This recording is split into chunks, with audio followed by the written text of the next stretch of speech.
So yun, okay, KGX, kamusta kayong lahat? At check lang muna natin nangyari sa Bitcoin. Mga Lodi, na biglaan lahat dito, no? So kung titingnan nyo, mga Lods, no? Ayan. 71,800. Okay, no? Nakuha niya, mga Lodi, no? Nakuha niya hanggang 71,000 or 72,000, mga Lodi, no? Kaya lang rejected. Nung na-reject, dumiretso pababa, mga Lods. Ayan o. Dumiretso pababa at nakuha yung support natin na 70,500. Diba? Ang resistance natin ay 71,800 at ang support natin is 70,500. So ang haba niyan, from 70,500 to pumalo pa ng 68 something. Diba? Ang laki nun. Ang laki nung binaba niya. And then lahat ng mga positive thinker nalilipad ang Bitcoin. Kasi ang dami kasing nagsasabi na lilipad ng Bitcoin. Eto na ang Bitcoin, pupunta na ng 80k si Bitcoin, di ba? Ako never nyo ako narinig na ganun, okay? So kasi ang sinasabi ko lagi sa inyo, di ba? Gumuguhit ako at kapag nakuha yung guhit ko, kunyari ito, ako for me hanggang nasa ano pa lang ako, hanggang all time high pa lang tayo. Yan, dito, hanggang sa 72,886, no? Hanggang dyan pa lang tayo, mga Lodi, kasi hindi pa nabi-break yan, mga Lods. At bago i-break yan, mga idol, no? Possible, maraming pwedeng mangyari, no? Ang daming weekend na papasok dyan, di ba? Okay sana kung one day biglang lumipad ng ganyan, di ba? Parang ito, ganito kahaba, no? Ganyan kahaba. Sana ganyan kahaba, di ba? Ayan, kung makikita nyo sa Watchers Guru, 3 million liquidated from cryptocurrency market in just 60 days, ay 60 minutes, di ba? Ang bilis di ba? Pagka-break ng 70, dumiretso na, 70,500, mga Lods, di ba? Dumiretso na. And then next support ko niyan, ito na, tong ilalim. Mga Lodi, 67,500. 67,500. Yan na yung sabi natin yan, 67,500 ang next support natin. Di ba? Inom lang tayo ng kape. Pero still, 69,000 is all-time high dati to, di ba? So mga wala pang BitGet, no? Bago natin ituloy yung video. So wala pang BitGet, pasok lang kayo sa link natin sa description, mga Lodi. At para nakikita nyo din, para sakto din yung TA nyo kapag nagsabi ako ng support and resistance. Pero always remember lang, dapat, reminder sa lahat, na hindi 100% ang crypto. Okay? No, ako nga sa QNT,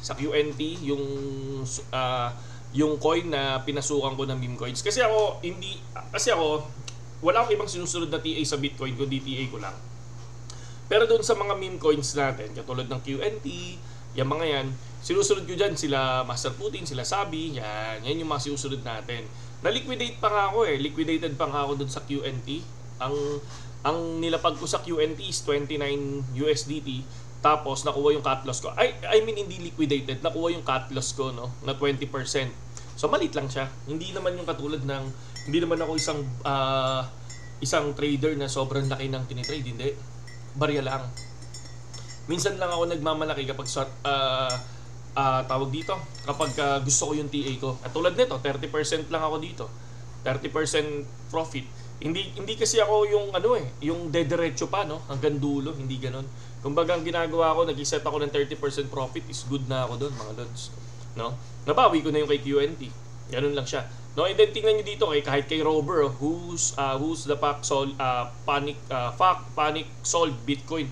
Ito kasi si Crypto Rover kasi ang ugali nito, pag nakuha yung TA niya, masyado siyang bullish na lilipad pa yung Bitcoin. No, masyado siyang bullish na lilipad pa. Pero minsan talaga bumabagsak ng husto, 'di ba? Parang parang ito yung TA niyo. Ay, ito yung sinabi niya. Ito, parang ito rin yung ko. No? Kita nyo. Nagkaroon ng gripo, no? Di ba? Sila yung mga talaga, na kapag narinig mo sila sa YouTube, papaliwanag naman nila kung bakit bumaksak yung market. Pero masyado silang bullish, no? Para sa mga bago, ako, ang ko sa mga bago, aralin nyo muna yung BTC, aralin nyo muna yung, yung crypto, no? Yung DCA, yung support and resistance. Diba? Ano yung bull market, ano yung bear market. Isa sa pinaka-importante yan kapag pumasok ka sa cryptocurrency. Kasi kapag nalaman mo na yon, alam mo na pala na kapag bumabagsak ang market, ito na yung kapag nakuha na yung peak ng all-time high na bull market, tapos babagsak, nagsisimula na yung dump, alam mo sa sarili mo na ito na, magbe-bear market na. Kung future trader ka, masaya ka pa din dun. Di ba? Ang future trader naman, hindi naman yan bumabase kung hindi yan natutuwa pag tumataas ang value ng BTC or bumababa eh. Di ba? Kasi depende yun kung ano yung trade nila. Di ba? Meron namang, hindi, mali yung sinabi ko. Masaya sila na tumataas or bumababa yung market. Okay? Kasi dun sila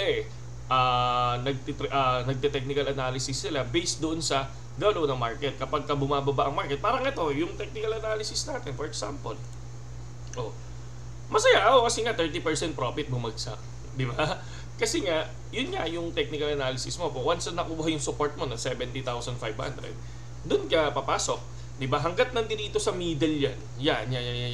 Hanggat nandiyan sa middle yan, wala, hindi ka papasok dyan. Ganun ang trading, di ba? Hindi ka papasok. Yung ganun ang future trading. Kapag ikaw mismo yung ikaw mismo yung nagtitrade, ikaw mismo yung nagti-technical analysis. Di ba? Papasok ka kung ano yung sinet mong support and resistance. Depende pa yan. Kapag ka pumasok yan, bang, katulad nito, hindi ko to aasahan na kukunin tong 70,500. No? Kasi dito siya nagkaroon ng another, no? Na-break na talaga si 70,500. So maglalaro dito sa median lalo na weekend, no? So weekend dump. So aasahan ko yung Monday pump, no? Aasahan natin 'yan. Kaya naka-ready tayo diyan mga lods. Okay? So yun lang naman sa ngayon KGX, no? At pasok lang tayo ngayong umaga. Ingat lang sa trading. Tapos kung nagustuhan yung video natin, keep like lang. Tapos share natin sa iba. And then i-follow nyo tong natin. Pwede na tayong pumasok sa Telegram kasi binago ko na yung link sa Telegram. Okay? So follow nyo lang to, si Cryto Tambay, no? Cryto Tambay, hindi ko nilagay na crypto.